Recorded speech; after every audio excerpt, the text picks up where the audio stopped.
Have you heard of a fibroid? Have you been diagnosed with a fibroid of the uterus? Let's talk about it today. Fibroid is a non-cancerous growth of the uterus. The symptoms depend upon the location of the fibroid. So fibroid could grow behind the uterus, then it can cause constipation. If it is in front of the uterus, it can impact on the urinary bladder and cause frequency of urination.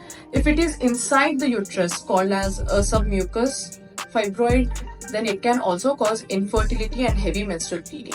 If you have been diagnosed with a fibroid, it is very important that you undergo few tests like ultrasound and MRI. Ultrasound itself will give us a lot of information, but if there is a surgery planned, MRI pelvis will be helpful in mapping the fibroid. So there are different modes of treatment. Usually medicines do not work for a fibroid, and ultimately if you are symptomatic, you might have to undergo myomectomy or a hysterectomy. For a myomectomy or a hysterectomy, you can go for an open surgery, you can go for a laparoscopic surgery, or even a robotic surgery. The beauty of robotic and laparoscopic surgery is that the incisions are very tiny and it is a keyhole surgery. So the recovery time is very faster and you will be able to get on with your life immediately. So if you have been diagnosed with a fibroid, please consult us. I'm Dr. Sabiha, consultant gynec and fertility specialist, Medicover Hospitals, Whitefield.